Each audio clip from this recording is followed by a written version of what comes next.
Hello students. अब last lecture में हमने कंप्लीट किया था क्रोमैटोग्राफी टेक्निक पे। ओके, तो क्रोमैटोग्राफी में हमने क्या देखा, how can we actually separate the colours from dye. The dye, mostly dye is compose of several colours, so how can we separate colours from dye. तो हमने क्या देखा, we took a filter paper. Okay, filter paper पे हमने 3 centimetre ऊपर pencil से एक line की थी। उस लाइन पे हमने एक इंक का ड्रॉप डाला था। वो इंक को हमने किस लिए छोड़ दिया था, ड्राई होने के लिए, so that water evaporates from it, क्योंकि हमें वाटर तो सेपरेट करना ही नहीं था, हमें कलर सेपरेट करने थे। फिर उस फिल्टर पेपर को एक बार वो ड्राई हो गया, मतलब वाटर नहीं है, उस इंक में सिर्फ डाई है, तो उसको डिप किया हमने वाटर में। तो वाटर उस एज तक से, so water will start rising upwards due to capillary action.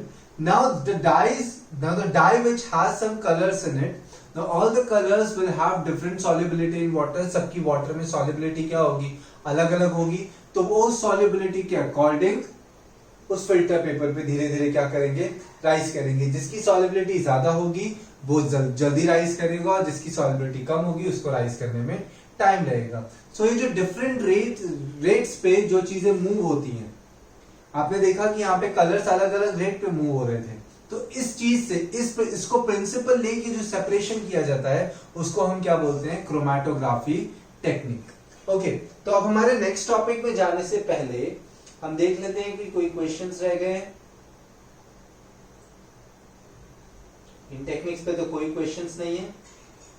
Okay, हमें क्रोमैटोग्राफी को डिफाइन भी करना है। So what is chromatography?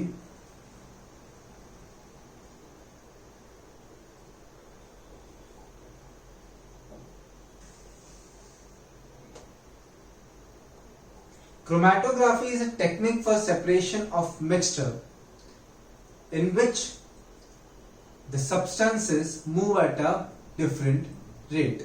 ठीक है, क्या बोला है? Chromatography is a technique for the separation of mixture through a medium in which the components move at different rates. मतलब आपकी बुक में तो इसकी डेफिनेशन कलर के बेसिस पे दी है, बट क्रोमैटोग्राफी एक्चुअली क्या होती है? It is a technique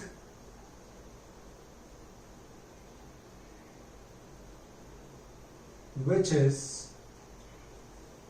used to separate mixture in which a technique which is used to separate mixture। अब आपने मिक्सचर यहां पे क्या लिए थे, कलर्ड कंपोनेंट्स लिए थे। ठीक है, a mixture by passing it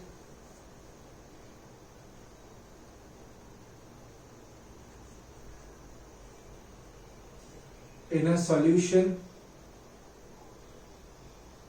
water में हमने डिप किया था, थ्रू अ मीडियम मतलब फिल्टर पेपर से,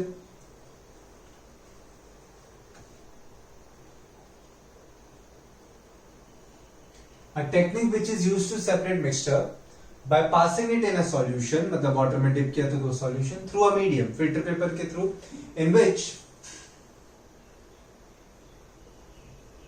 components of mixture move at different rates is known as chromatography technique, is known as chromatography technique. Okay,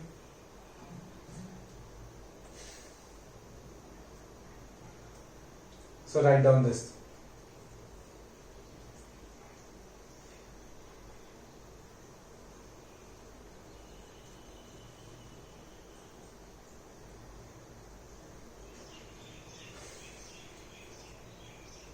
Okay, अब आते हैं next topic पे। नेक्स्ट टॉपिक है separation of mixture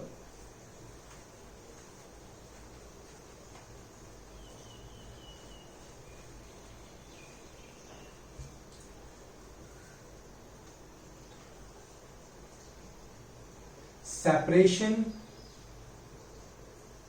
of mixture containing two miscible liquids.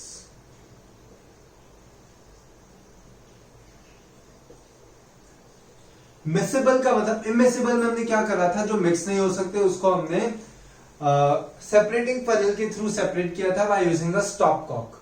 Immiscible होंगे तो mix ही नहीं होंगे, तो आप स्टॉप कॉक रिलीज करके वो एक लिक्विड को फ्लो होने दे सकते हो till the time second liquid starts flowing. Clear? तो वो तो इमिसिबल था।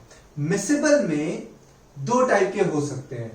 अगर मिक्सचर में जो कंपोनेंट्स हैं, सपोज एक मिक्सचर में टू मिक्सेबल लिक्विड्स, ठीक है, बट जो लिक्विड ए है और जो लिक्विड बी है उनके बॉइलिंग पॉइंट्स में बहुत ज्यादा डिफरेंस है। There is a very large difference in their boiling points, ठीक है। 25 डिग्री सेल्सियस से 25 केल्विन से ज्यादा डिफरेंस है, ठीक है। डिफरेंस तो केल्विन सेल्सियस में सेम ही रहेगा, टेम्परेचर की बात नहीं कर रहे, डिफरेंस ऑफ टेम्परेचर की बात कर रहे हैं, ठीक है। जैसे कि अगर मैं बात करूं 30 डिग्री सेल्सियस 50 डिग्री सेल्सियस, तो इनके बीच में डिफरेंस कितना है? 25 डिग्री सेल्सियस। 30 डिग्री सेल्सियस मतलब केल्विन में कितना हुआ? 303 केल्विन। और 55 कितना हुआ? 328 केल्विन। तो भी इनके बीच में डिफरेंस कितना है? 25 kelvin. So difference between temperatures वो सेल्सियस में भी उतना ही रहता है, केल्विन में भी उतना ही रहता है, फ़ारेनहाइट में वो चीज नहीं होती, ठीक है। तो डिफरेंस की बात करें तो कंफ्यूज नहीं होना है, 25 डिग्री सेल्सियस में भी 25 है, केल्विन में भी 25 है, ऐसा नहीं समझना है अगर मैं आगे कोई भी टेम्परेचर डिफरेंस की बात करता हूं तो अभी मैंने क्या बोला कि there are two ways to separate a mixture containing two miscible liquids. अगर जो मिक्सचर है उसमें जो लिक्विड्स हैं उनकी बॉइलिंग पॉइंट्स में बहुत ज्यादा डिफरेंस है, मतलब 25 डिग्री सेल्सियस से भी ज्यादा डिफरेंस है, तो उसके लिए कौन सी मेथड यूज होती है? डिस्टिलेशन। कौन सी मेथड यूज होती है? डिस्टिलेशन। कब यूज होती है? व्हेन टेम्परेचर डिफरेंस, ठीक है, this is temperature, short form में लिखा है this, when temperature difference is greater than 25 Kelvin और 25 डिग्री सेल्सियस, सेम ही रहता है, ठीक है। टेम्परेचर डिफरेंस है, ठीक है, तो डिस्टिलेशन। और अगर कम है उससे तो fractional distillation.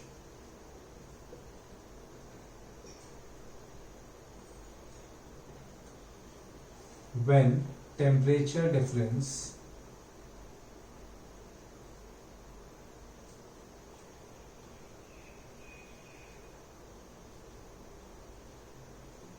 is less than 25 Kelvin और 25 डिग्री सेल्सियस। अभी हम क्या सीखने जा रहे हैं आज के दिन, आज के लेक्चर में, कि दो मिक्सेबल लिक्विड्स होंगे तो उन्हें कैसे सेपरेट करेंगे। मिक्सेबल लिक्विड्स मींस जो मिक्स हो सकते हैं। मिक्स हो सकते हैं तो उसमें दो वेज हैं। अगर उनके बीच में जो टेम्परेचर डिफरेंस है वो 25 डिग्री सेल्सियस से ज्यादा है तो डिस्टिलेशन, 25 डिग्री सेल्सियस से कम है तो फ्रैक्शनल डिस्टिलेशन। ओके, अब आगे जाते हैं डिस्टिलेशन पे। First of all write down this thing, फिर हम आगे बढ़ते हैं।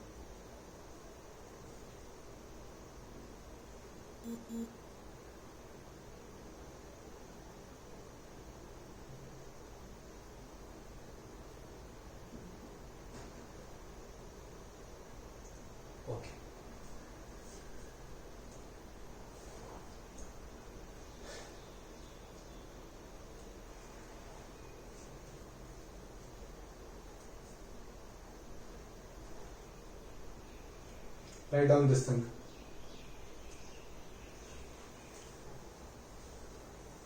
अब पहले उस पे आते हैं हम। The very first process is distillation.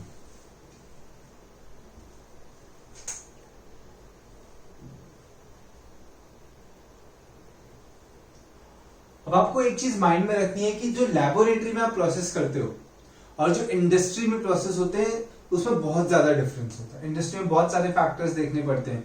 अभी हम लोग बहुत ही स्मॉल स्केल पे करते हैं, टेस्ट ट्यूब में करते हैं एक्सपेरिमेंट। इंडस्ट्रीज में टेस्ट ट्यूब में नहीं होता है सब सेपरेशन, ठीक है। तो इंडस्ट्री में चीजें अलग हो जाएंगी, प्रिंसिपल सेम रहेगा, but there will be more things involve in this process. तो लैब में जो डिस्टिलेशन होता है और जो इंडस्ट्री में डिस्टिलेशन होता है उसमें बहुत फर्क होता है, प्रिंसिपल सेम रहता है। तो भैया मैं आपको प्रिंसिपल समझा रहा हूँ। लेबोरेटरी एक्सपेरिमेंट से हमें सिर्फ क्या समझ में आता है, प्रिंसिपल समझ में आता है। तो आपको क्या करना है, एक फ्लास्क में आपको मिसेबल लिक्विड लेना है।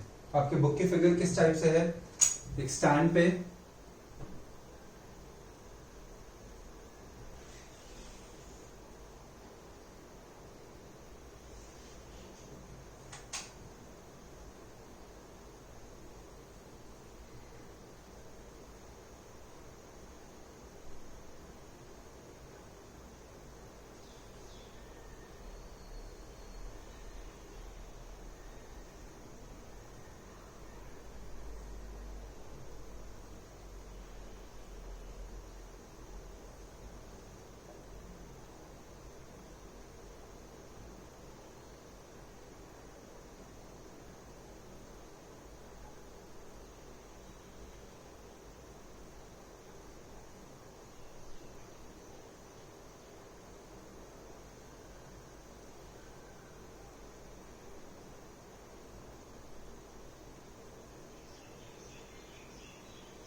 फ्लास्क लेना है आपको, okay.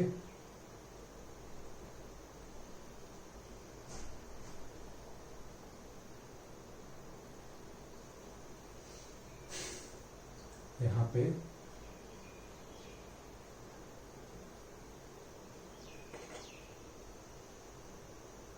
Burner,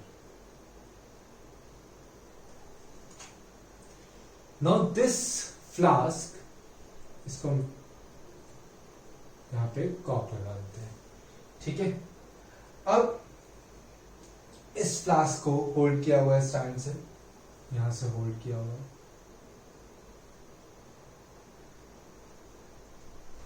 clear. This flask is containing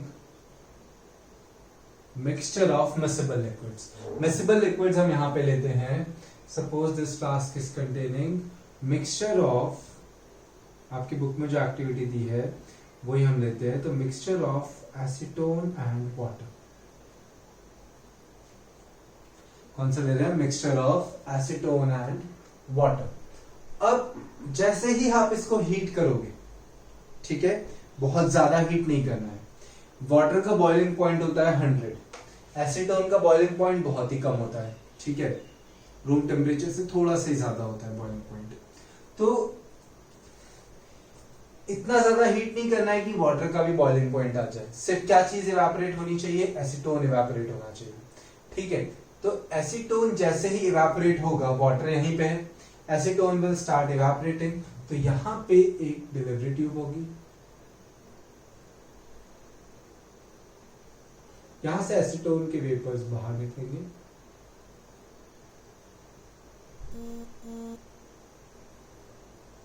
okay, और ये पास होंगे कंडेंसर ट्यूब से।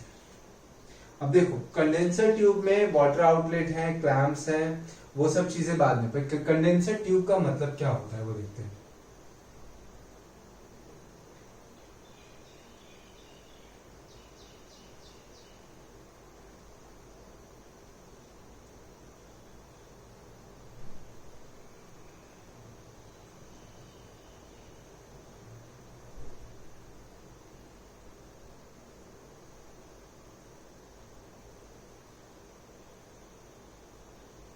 This is condenser tube. अब ये कंडेंसर ट्यूब के बाद ये डायरेक्ट कहां पे कलेक्ट होगा, एक और बीकर में।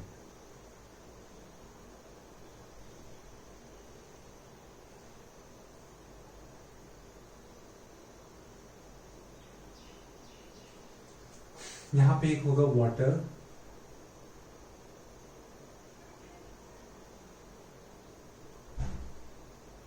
अब देखो वाटर आउटलेट है, क्लैंप्स है, वाटर है, वो सब मैं आपको बाद में समझाता हूँ क्या है। अब देखो डिस्टिलेशन का मतलब क्या हुआ, this particular flask is containing a mixture of acetone and water. Acetone का बॉइलिंग पॉइंट बहुत कम होता है, वाटर का बॉइलिंग पॉइंट आपको पता है 100 डिग्री सेल्सियस है। When suppose this mixture is heated at a temperature which is slightly below, which is below 100 degree Celsius, suppose it is 80 और 85 डिग्री पे इसको हीट करते हैं तो वाटर तो एज इट इज जाएगा क्योंकि वो बॉइलिंग पॉइंट पे नहीं आया है, but acetone will be converted into vapours. Now these acetone vapours will pass from here, यहाँ पे किसके वेपर्स आ जाएंगे, एसीटोन के वेपर्स आ जाएंगे। अब यहां पे जो क्या होगा, यहां पे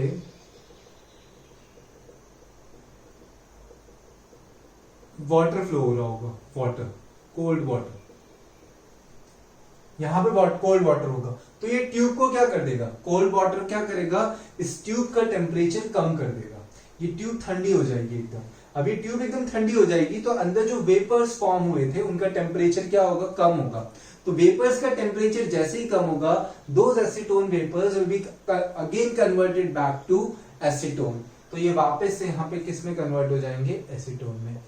तो after some time what will you observe, you will observe that this here acetone will be collected and what will be left here, water। तो हमने क्या करा डिस्टिलेशन में, डिस्टिलेशन में क्या होता है, एक लिक्विड को, एक मिसिबल लिक्विड और मिक्सचर को आप हीट करो तो जिसका बॉइलिंग पॉइंट कम है, जिसका बॉइलिंग पॉइंट क्या है, कम है, वो इवेपोरेट होगा, इवेपोरेट होके वो एक ट्यूब से पास होगा। वो ट्यूब कहां से पास हो रही होगी, एक कंडेंसिंग कॉलम से, कंडेंसिंग कॉलम जिसको कंडेंसर भी बोलते हैं। कंडेंसेशन का मतलब क्या होता है, converting a liquid, sorry converting a gas into its liquid form.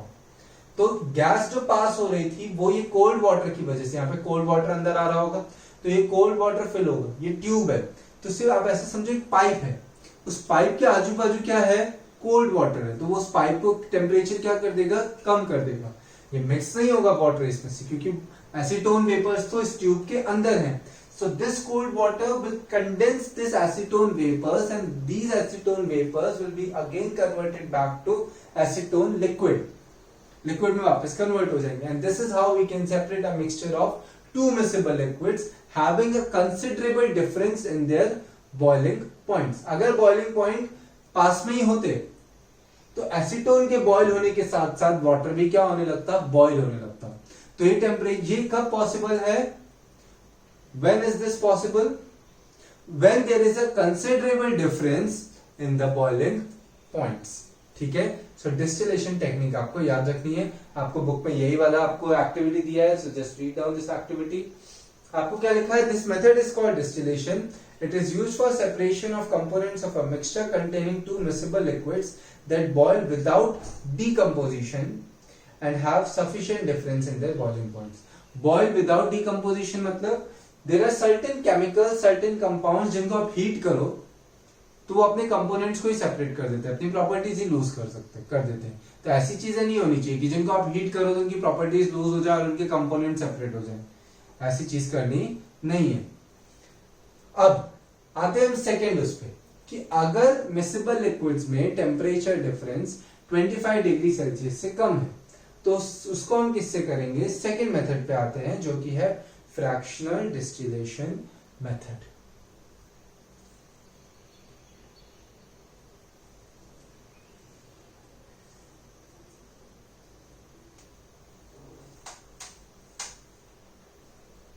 यहां पे लिखता हूं फ्रैक्शनल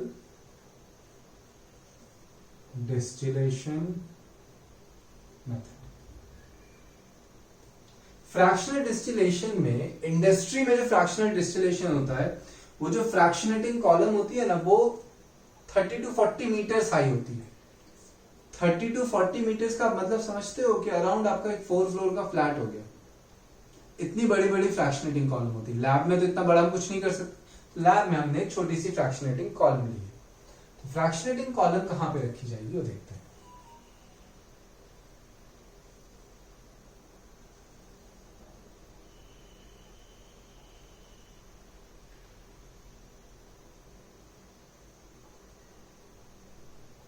यहां पे एक फ्रैक्शनेटिंग कॉलम रखी गई है, देखो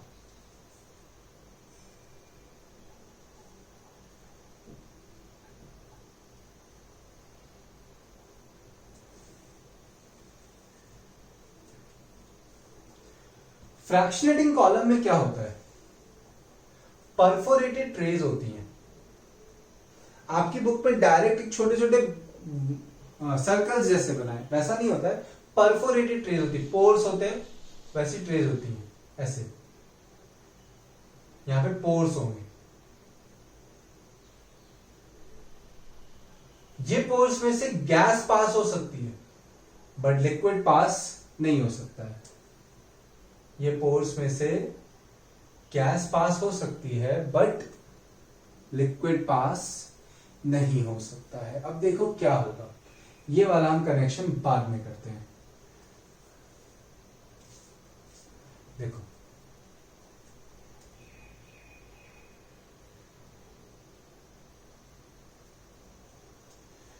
एक्चुअली एक ही आपके उसमें एक ही जगह कंडेंसर ट्यूब लगाई जो कि ऊपर है,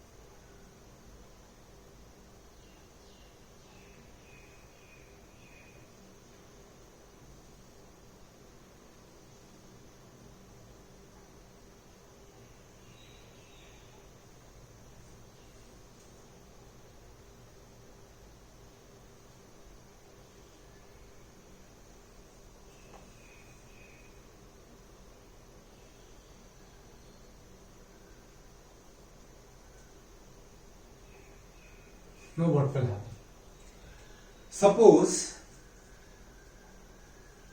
यहां पे जो मिक्सचर है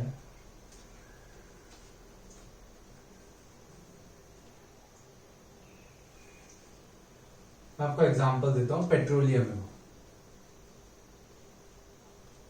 पेट्रोलियम मतलब नेचुरल ऑयल जो आता है उसमें बहुत सारी चीजें होती है, डीजल, पेट्रोल, केरोसिन, एसफाल्ट, बहुत सारी चीजें होती है, ठीक है। तो वो सब के बीच में जो टेम्परेचर डिफरेंस होता है वो 25 डिग्री सेल्सियस से कम होता है।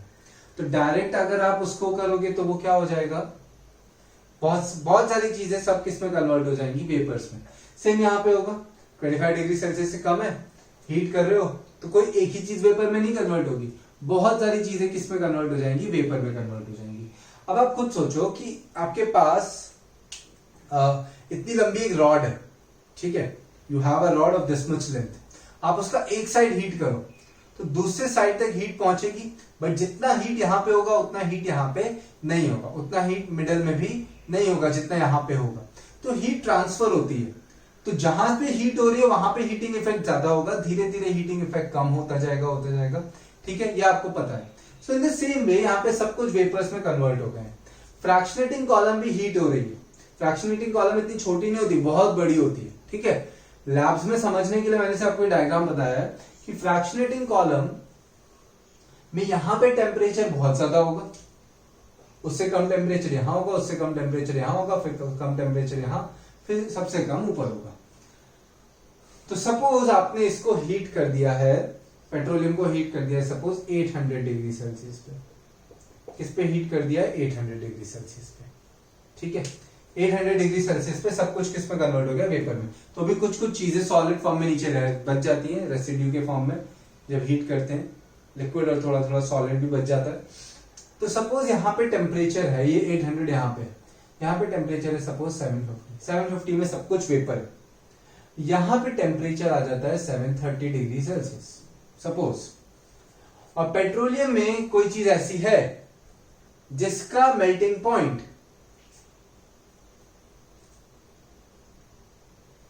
735 था, तो वो तो किस में कन्वर्ट हो गया होगा, 730 पे आती, 735 से पास हुआ मतलब वो किस में कन्वर्ट हो गया होगा, गैस से सीधे लिक्विड में।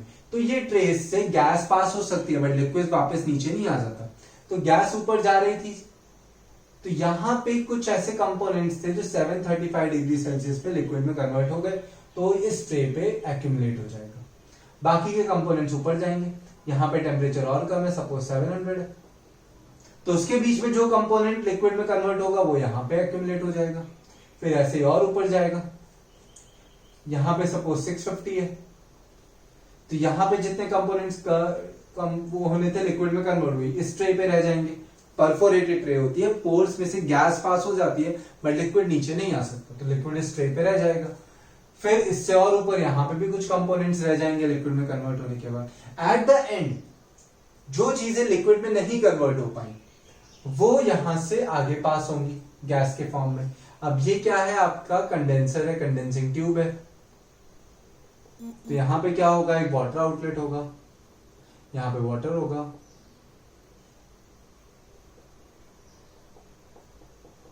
तो वो इसको किस में कन्वर्ट कर देगा, इस वेपर्स को, उस इन वेपर्स को भी किस में कन्वर्ट कर देगा, लिक्विड में। So this is how fractional distillation is performed. क्या किया फ्रैक्शनल डिस्टिलेशन में, हमने हीट कर दिया पेट्रोलियम को, सब कुछ किस में कन्वर्ट हो गया, वेपर में, तो भी कुछ चीजें रह जाती हैं यहीं पे। अब इतनी सारी चीजें वेपर्स में है, तो फ्रैक्शनेटिंग कॉलम कौन से प्रिंसिपल में वर्क करता है कि जो चीज हीट हो रही है उसका टेम्परेचर अलग, और जैसे जैसे डिस्टेंस बढ़ेगा टेम्परेचर कम होता जाएगा। तो यहाँ पे सपोज 750 था, तो यहाँ पे सब कुछ गैसेस फॉर्म में है, जैसे ऊपर गया सपोज यहाँ पे 730 हो गया, तो जो कंपोनेंट 730 पे लिक्विड में कन्वर्ट हो सकते हैं वो कंपोनेंट्स लिक्विड में कन्वर्ट होकर यहाँ पे एक्यूमुलेट हो गए। और ऊपर क्या, टेम्परेचर कम हुआ, इस टेम्परेचर पे जो लिक्विड में कन्वर्ट हो सकता था वो यहाँ पे एक्यूमुलेट हो गया, ऐसे यहाँ पे एक्यूमुलेट हो जाएगा, and so on. And this is how next ये फ्रैक्शनेटिंग कॉलम को अलग करके हम हर एक ट्रे को निकाल सकते हैं उसमें से, ठीक है। तो इन ट्रेस से वो लिक्विड्स भी सेपरेट हो गए, क्लियर, जिनकी बॉइलिंग पॉइंट में क्या था, बहुत कम डिफरेंस था। So this is how fractional distillation works. अभी हम एक और चीज पढ़नी है जो हम नेक्स्ट लेक्चर में पढ़ेंगे, which is fractional distillation of air.